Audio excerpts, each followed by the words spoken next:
BRS ఎన్నికల ఓడిపోయిన తర్వాత, అసెంబ్లీ ఎన్నికల్లో ఓడిపోయిన తర్వాత బీఆర్ఎస్ పరిస్థితి నానాటికి తీసుకట్టుగా మారిపోయిందని చెప్పడానికి ఇవి ఉదాహరణ.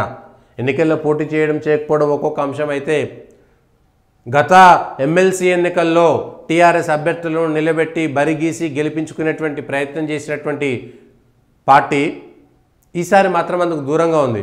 హైదరాబాద్లో పివి నరసింహారావు కూతురికి టికెట్ ఇచ్చి ప్రత్యేకంగా గెలిపించుకునేటువంటి ప్రయత్నం చేశారు. అంతకుముందు పల్లా రాజేశ్వరరెడ్డి వీళ్ళందరూ కూడా గ్రాడ్యుయేట్ ఎమ్మెల్సీలో గెలిచారు. అసెంబ్లీ ఎన్నికల తర్వాత, పార్లమెంట్ ఎన్నికల్లో 0 వచ్చిన తర్వాత ఇంకా పార్టీ పరిస్థితి ఇంకా దిగజారిపోయింది. కార్యకర్తలు కూడా కొంత నిరుత్సాహంగా ఉన్నారు. వాళ్ళకు బూస్టప్ ఇచ్చేటువంటి పరిస్థితి లేదు. కేసీఆర్ బయటకు వచ్చేటువంటి పరిస్థితి లేదు. కవిత జైలుకు పోయి బయటకు వచ్చింది. కేటీఆర్ మీద కేసులు తిరుగుతున్నారు. ఎమ్మెల్యేలు 10 మంది కాంగ్రెస్లోకి వెళ్ళిపోయారు, గెలిచినటువంటి వాళ్ళు. ఇవన్నీ కూడా చుట్టుముట్టుతున్నాయి. ఒక అవకాశం లగచర్లతోటో ఇంకొక దానితోటో మూసీతోటి కొంత టీఆర్ఎస్ పార్టీకి మాట్లాడడానికి అవకాశం దొరికిందిలే, కానీ ప్రజల్లోకి వెళ్ళి ఇంకా ప్రజలు టీఆర్ఎస్ పక్షాన్నే ఉన్నారని చెప్పడానికి అసెంబ్లీ ఎన్నికల తర్వాత ఏదీ దొరకడం లేదు. ఎందుకంటే అసెంబ్లీ ఎన్నికల్లో ఓడిపోయింది, ప్రజలు తిరస్కరించారనేటువంటిది వచ్చింది. ఆ తర్వాత జరిగినటువంటి ఎంపీ ఎన్నికల్లో 0, మొత్తం ఒక్క సీటు కూడా రాకుండా తెలంగాణలో టీఆర్ఎస్ పరిస్థితి ఇంకా ఆగముందనేటువంటి మాట వచ్చింది. ఇక ఇప్పుడు ఎమ్మెల్సీ ఎన్నికల్లో ఏకంగా పోటీ చేయడం లేదు.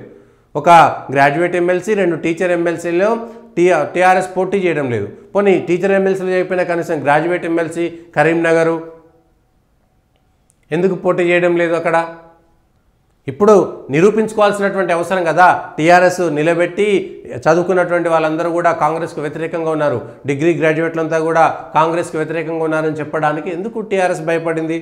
దాన్ని ఆసరాగా వాడుకోవాలి కదా. ప్రతి ఎన్నిక గతంలో గెలిచినటువంటి ఎమ్మెల్యేలను రాజీనామా చేయించి ఉప ఎన్నికలు తీసుకొచ్చి అదే పెద్ద వ్యూహంగా పరిగణించినటువంటి కేసీఆర్ ఇవాళ వచ్చినటువంటి ఎన్నికల్లో కూడా పోటీ చేయడం లేదు ఎందుకు? రేపు పొద్దుగాల స్థానిక సంస్థల ఎన్నికల్లో ఈ ప్రభావం పడదా? స్థానిక ఎన్నికల్లో పోటీ చేస్తారా, చేయరా? ఈ లెక్కన స్థానిక ఎన్నికలను కూడా బహిష్కరిస్తారా ఏదో కారణం చేత? అది కూడా ఇబ్బంది. అంటే ఇప్పుడు వాళ్ళు నైతికంగా దెబ్బతిని కార్యకర్తలు పక్క పార్టీకి ఓటేసేటువంటి అలవాటు వచ్చిన తర్వాత ఇంకా మళ్ళీ టీఆర్ఎస్కే ఓటేయాలనేటువంటి భావం ఎందుకుంటుంది? ఇక అది ఇక్కడ తెలంగాణకు సంబంధించి టీఆర్ఎస్ పార్టీ ఇంకా ఏ అవకాశం దొరకట్లేదు. ఏదో ఢిల్లీకి పోతున్నారు, 10 మంది ఎమ్మెల్యేలకు సంబంధించి 3 రోజులు కేటీఆర్ అక్కడే ఉంటారంట.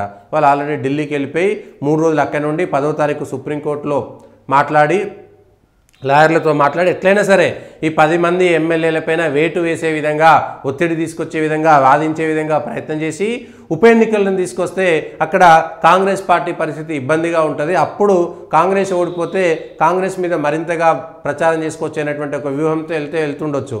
కానీ దానికి ఎమ్మెల్సీ ఎన్నికలు కూడా అవసరమే కదా. ఇంకా పట్టు దొరకట్లేదు, ఎట్లా ముందుకెళ్లాలో తెలియట్లేదు. టీఆర్ఎస్ పార్టీ ఏదో ప్రయత్నాలు చేస్తుందిలే, కానీ ప్రజల్లో ఆ వ్యతిరేకత మాత్రం అట్లే ఉన్నది.